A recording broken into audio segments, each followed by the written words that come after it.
નમસ્કાર. આપણે અહીં કોઈ રાજકીય ભવિષ્યવાણી કરવા કે કોઈ પક્ષની હાર-જીતની ચર્ચા કરવા નથી આવ્યા. આ તો જનાદેશને એટલે કે લોકોના ચુકાદાને ઊંડાણથી સમજવાનો એક પ્રયાસ છે. જુઓ, લોકશાહીમાં મત એ માત્ર એક આંકડો નથી હોતો. એ લોકોની આશાઓ, એમની સમસ્યાઓ અને એમની અપેક્ષાઓનો જીવંત અવાજ છે. અને જ્યારે આપણે આ અવાજને ડેટા અને વિશ્લેષણથી સાંભળીએ ત્યારે જ સાચા અર્થમાં શાસન સુધારના તરફ વધી શકીએ.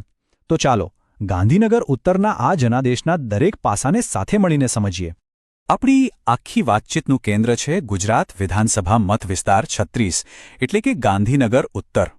પણ સમજો, આ માત્ર એક ભૌગોલિક વિસ્તાર નથી. આ તો જાણે બે અલગ અલગ દુનિયાનો સંગમ છે. એક તરફ ગુજરાતની રાજધાનીની ચમક છે, સરકારી ઓફિસો છે અને એક આધુનિક શહેરી જીવનશૈલી છે. તો બીજી જ તરફ એ જ વિસ્તારમાં એવા ગામડાઓ છે જ્યાં આજે પણ જીવન ખેતી અને માટી સાથે જોડાયેલું છે. અહીંના ખેડૂત અને શહેરમાં રહેનાર બંનેની જરૂરિયાતો અલગ છે, સપના અલગ છે, પણ એમનું ભવિષ્ય તો એકબીજા સાથે જોડાયેલું છે. આ જટિલ તાણાવાણાને સમજ્યા વિના અહીંના રાજકારણને સમજી જ ન શકાય. હવે જરા આ આંકડા પર નજર નાખો. આ માત્ર નંબર્સ નથી, આ એક આખી વાર્તા કહી રહ્યા છે. 2017માં શું થયું? ઇન્ડિયન નેશનલ કોંગ્રેસ લગભગ 49% મત સાથે જીતી. અને પછી 5 જ વર્ષમાં 2022માં આખું ચિત્ર જ બદલાઈ ગયું. ભારતીય જનતા પાર્ટીએ માત્ર જીત જ નહીં પણ 51%થી વધુ મતો સાથે એક મોટી જીત મેળવી. કોંગ્રેસનો વોટ શેર સીધો 14%થી પણ વધુ તૂટી ગયો. રાજકારણમાં 5 વર્ષમાં આવો મોટો ફેરફાર કોઈ સામાન્ય વાત નથી. આ તો એક રાજકીય ભૂકંપ જેવું છે. સવાલ એ નથી કે કોણ જીત્યું. અસલી સવાલ એ છે કે મતદારોના મનમાં આટલો મોટો બદલાવ આવ્યો કેવી રીતે અને કેમ? આ જ સવાલ આપણા આખા વિશ્લેષણનો પાયો છે. સારું, તો ચૂંટણીના આંકડા તો પોતાની જગ્યાએ છે, પણ આ આંકડાઓની પાછળ છે લોકો, એમના રોજિંદા સંઘર્ષો, એમની તકલીફો. કોઈ પણ જનાદેશને સમજતા પહેલાં એ લોકોની વાત સાંભળવી પડે જેમણે આ જનાદેશ આપ્યો છે. શાસન અને લોકો વચ્ચે ક્યાં અંતર વધી રહ્યું છે, કઈ સમસ્યાઓ પર ધ્યાન નથી અપાઈ રહ્યું, એ સમજવું ખૂબ જરૂરી છે. ચાલો જમીન પર ઉતરીને લોકોના અવાજને સાંભળવાનો પ્રયાસ કરીએ. અહીંની ગ્રામીણ વસ્તી માટે સૌથી પહેલી અને સૌથી મૂળભૂત સમસ્યા છે પાણી. આપણે એને કહી શકીએ છીએ ખેતરોની તરસ. ગુજરાતના ખેડૂત માટે પાણી માત્ર એક સાધન નથી, એ એની મહેનત છે, એના પરિવારનું ભવિષ્ય છે, એની આજીવિકાનો આધાર છે. જ્યારે વરસાદ ઓછો પડે અને સિંચાઈની વ્યવસ્થા નબળી હોય ત્યારે માત્ર ખેતર નથી સુકાતું, ખેડૂતના સપના અને એની હિંમત પણ સુકાઈ જાય છે. આ તરસ એક ઊંડી વેદનાને જન્મ આપે છે. અને જુઓ, આ ખેતરોની તરસની અસર બહુ મોટી છે. એક તો ખેત પેદાશોના સારા ભાવ ન મળવાથી ખેડૂતોની આવક પર સતત દબાણ રહે છે. બીજું, સિંચાઈ માટે પાણીની અછતને કારણે પાક ક્યારે નિષ્ફળ જશે એનો ડર હંમેશા રહે છે. અને આ બધાની ઉપર માથે ચઢેલું દેવું, જે ખેડૂતને એક એવા ચક્રવ્યૂહમાં ફસાવે છે જેમાંથી બહાર નીકળવું લગભગ અશક્ય બની જાય છે. આ માત્ર આંકડાની ગરીબી નથી, આ એક માનવીય સંકટ છે જે ગામડાના દરેક ઘરને અસર કરી રહ્યું છે. હવે ગામડાઓમાંથી શહેર તરફ આવીએ. અહીં પણ એક પ્રકારની તરસ છે, એક અલગ પ્રકારની રાહ છે. આ છે કામની રાહ. ગાંધીનગર અને આસપાસના વિસ્તારોમાં હજારો યુવાનો ભણી ગણીને ડિગ્રીઓ હાથમાં લઈને તૈયાર બેઠા છે. એમની આંખોમાં સારું ભવિષ્ય બનાવવાના સપના છે, પણ હાથમાં યોગ્ય નોકરી નથી. આશાઓ અને વાસ્તવિકતા વચ્ચેની આ ખાઈ દિવસેને દિવસે મોટી થઈ રહી છે, જે યુવા વર્ગમાં નિરાશા અને ગુસ્સો ભરી રહી છે. શહેરી અને યુવા મતદારોની સમસ્યાઓ એકદમ સ્પષ્ટ છે. ભણેલા ગણેલા હોવા છતાં બેરોજગારીનો દર ઊંચો છે. શહેરોમાં પીવાના પાણીનો પુરવઠો પણ અનિયમિત છે. ક્યારે આવે ક્યારે જાય નક્કી નહીં. રસ્તા, ગટર જેવી નાગરિક સુવિધાઓની હાલત પણ સારી નથી. અને રોજિંદા જીવન માટે જરૂરી જે મૂળભૂત સેવાઓ છે એ પણ સમયસર નથી મળતી. આ બધી સમસ્યાઓ ભેગી મળીને જીવનની ગુણવત્તા ઘટાડે છે અને શાસન પરથી ભરોસો ઓછો કરે છે. અહીં એક બહુ મૂળભૂત વાત સમજવા જેવી છે. ભારતના બંધારણ મુજબ દરેક નાગરિકને ગરિમાપૂર્ણ જીવન જીવવાનો અધિકાર છે. અને લોકોની ફરિયાદોને ધ્યાનથી સાંભળવી એ એમની ગરિમાનું સન્માન કરવાનું પહેલું અને સૌથી મહત્વનું પગલું છે. જ્યારે શાસન લોકોનો અવાજ સાંભળવાનું બંધ કરી દે છે ત્યારે લોકશાહીનો પાયો નબળો પડે છે. જવાબદાર જાહેર સંવાદ જ એક સ્વસ્થ લોકશાહીની સાચી નિશાની છે. તો આપણે જમીની હકીકતો અને લોકોની ભાવનાઓને સમજવાનો પ્રયાસ કર્યો. હવે એ જોવાનો સમય છે કે આ બધી ભાવનાઓ, આશાઓ અને ફરિયાદો વોટિંગ મશીનમાં આંકડા બનીને કેવી રીતે બહાર આવી. ચાલો 2022ની ચૂંટણીના ડેટાનું ઊંડાણપૂર્વક વિશ્લેષણ કરીએ અને એ જનાદેશ પાછળ છુપાયેલા સંદેશને સમજીએ. 2022ના પરિણામના આંકડા એકદમ સાફ છે. ભાજપને 51.25% મત મળ્યા, જે જીત માટે જરૂરી 50% કરતાં પણ વધારે છે. આ એક સ્પષ્ટ અને નિર્ણાયક જનાદેશ કહેવાય. કોંગ્રેસ 34.65% મતો પર રહી, પણ અહીં એક નવો અને મહત્વનો ખેલાડી છે, આમ આદમી પાર્ટી, જેણે 10.6% મત મેળવ્યા.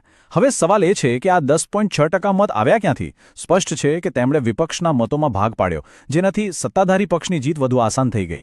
અને જીતનું અંતર પણ નાનું નથી. 26,111 મત. આ કોઈ નજીવી સરાઈસાઈ નથી.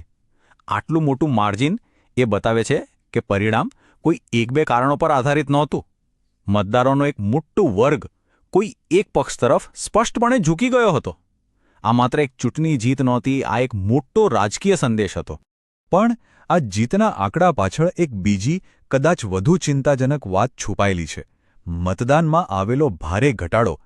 2017માં જ્યાં 69.1% મતદાન થયું હતું, તે 2022માં ઘટીને માત્ર 61.9% થઈ ગયું, એટલે કે સીધો 7.2%નો ઘટાડો. આટલા બધા મતદારો મતદાન કરવા માટે કેમ બહાર ના આવ્યા? શું તેઓ સિસ્ટમથી નિરાશ હતા? શું તેમને લાગ્યું કે તેમના મતથી કોઈ ફરક નહીં પડે?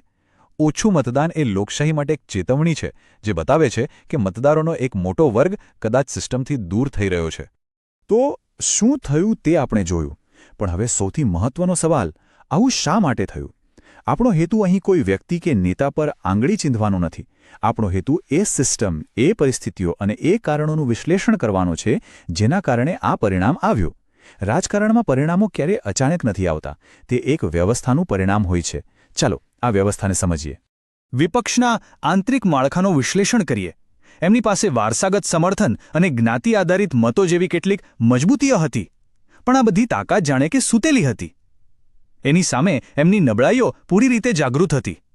બૂથ સ્તરનું સંગઠન, જે કોઈપણ ચૂંટણીનો પાયો છે, તે ખૂબ જ નબળું પડી ગયું હતું. ઉમેદવારની ઓળખ અને પ્રચારમાં પણ કોઈ ખાસ દમ નહોતો. જ્યારે તમારું સંગઠન જ નબળું હોય, ત્યારે વારસામાં મળેલી તાકાત પણ કામ નથી આવતી. હવે બહારની પરિસ્થિતિ જુઓ. લોકોમાં જે સમસ્યાઓ હતી તે વિપક્ષ માટે એક મોટો મોકો હતી, પરંતુ આ મોકાનો ફાયદો ઉઠાવવા માટે જે ક્ષમતા જોઈએ તે ખૂટતી હતી. સામે બે મોટા પડકારો હતા. એક, સત્તાધારી પક્ષનું મજબૂત સંગઠન, સંસાધનો અને વર્ચસ્વ. અને બીજો, આમ આદમી પાર્ટીના રૂપમાં ત્રીજા મોરચાનો ઉદય, જેણે વિપક્ષી મતોનું સ્પષ્ટ વિભાજન કરી નાખ્યું. આથી આપણે આ નિષ્કર્ષ પર પહોંચી શકીએ છીએ કે આ પરિણામ કોઈ અકસ્માત નહોતું. તે એક સિસ્ટમનું અનિવાર્ય પરિણામ હતું.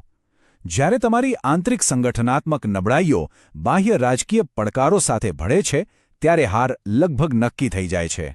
આ કોઈ એક વ્યક્તિની નહીં, પરંતુ એક સમગ્ર વ્યવસ્થાની નિષ્ફળતા હતી. ભૂતકાળનું વિશ્લેષણ કરવું જરૂરી છે, પણ ત્યાં અટકી જવાથી કશું બદલાતું નથી. આ વિશ્લેષણનો સાચો હેતુ ભવિષ્ય માટે એક મજબૂત અને કાર્યક્ષમ રસ્તો બનાવવાનો છે. તો હવે આપણે ભૂતકાળની ભૂલોમાંથી શીખીને ભવિષ્યના શાસન માટે એક નક્કર બ્લુપ્રિન્ટ, એક સ્પષ્ટ યોજના પર ધ્યાન કેન્દ્રિત કરીશું. આ માત્ર ચૂંટણી જીતવાની યોજના નથી, આ લોકોનું જીવન સુધારવાની યોજના છે. આ બ્લુપ્રિન્ટ 5 મજબૂત સ્તંભો પર આધારિત છે. પહેલો સ્તંભ છે પાયાનું પુનઃનિર્માણ. બૂથ સમિતિઓને માત્ર ચૂંટણીના 2 મહિના પહેલા નહીં, પણ વર્ષના 365 દિવસ લોકોની સેવા અને સંપર્ક માટે સક્રિય કરવી. કારણ કે વિશ્વાસ ચૂંટણી સમયે નહીં, પણ 2 ચૂંટણીઓ વચ્ચેના સમયમાં બને છે. બીજો સ્તંભ છે સ્પષ્ટ અને લક્ષિત સંદેશ.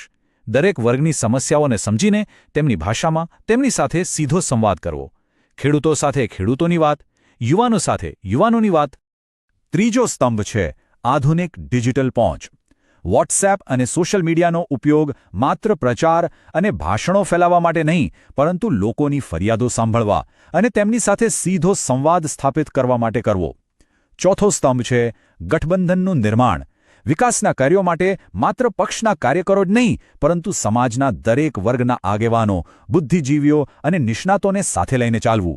અને હા, જ્યારે આપણે ડિજિટલ પહોંચની વાત કરીએ છીએ, ત્યારે તેની સાથે જોડાયેલી જવાબદારીને ભૂલી ન શકાય. ડિજિટલ યુગમાં વિશ્વાસ બનાવવાનો અર્થ છે લોકોની ગોપનીયતા અને એમની સંમતિનું સન્માન કરવું.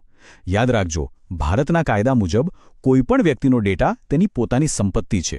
તેનો ઉપયોગ તેમની જાણ અને સંમતિ વિના કરવો એ માત્ર ગેરકાયદેસર જ નથી પણ નૈતિક રીતે પણ ખોટું છે. અને હવે પાંચમો અને સૌથી મહત્વપૂર્ણ સ્તંભ ફરિયાદ નિવારણ માટેની એક વ્યવસ્થિત, પારદર્શક અને જવાબદાર સિસ્ટમ. આ એ સ્તંભ છે જે રાજકારણને માત્ર વચનો અને ભાષણોની દુનિયામાંથી બહાર કાઢીને કામના પુરાવાની દુનિયામાં લાવે છે. લોકોનો વિશ્વાસ જીતવાનો આનાથી સારો બીજો કોઈ રસ્તો નથી. આ સિસ્ટમ કેવી દેખાઈ શકે? કલ્પના કરો એક જાહેર ડેશબોર્ડની, જ્યાં કોઈપણ નાગરિક પોતાની ફરિયાદ નોંધાવી શકે અને તેનું સ્ટેટસ પણ ટ્રેક કરી શકે. દરેક ફરિયાદના નિરાકરણ માટે એક ચોક્કસ સમયમર્યાદા નક્કી કરવામાં આવે અને આ સમગ્ર પ્રક્રિયાનું સંચાલન કરવા માટે એક શિસ્તબદ્ધ અને જવાબદાર ટીમ હોય. આનાથી શાસનમાં પારદર્શિતા અને જવાબદારીની એક નવી સંસ્કૃતિનો વિકાસ થાય છે. અંતમાં આ સમગ્ર વિશ્લેષણ અને બ્લુપ્રિન્ટ કોઈ એક પક્ષની હાર-જીતથી ઘણું ઉપર છે. આનો સાચો હેતુ રાજકારણથી પણ પર છે. આ એક માર્ગદર્શિકા છે કે કેવી રીતે લોકો કેન્દ્રિત શાસન દ્વારા એક સમગ્ર મતવિસ્તારના દરેક નાગરિકના જીવનમાં સકારાત્મક પરિવર્તન લાવી શકાય છે.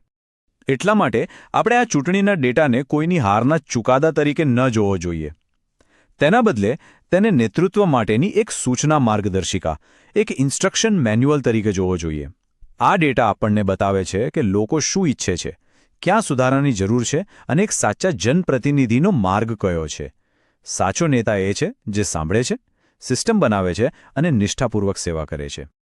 If you want to become a people-centric leader and uplift your constituency, get in touch with blueprintstrategies.ai at mgr@blueprintstrategies.ai or call 080-4204-1602. Purpose beyond politics.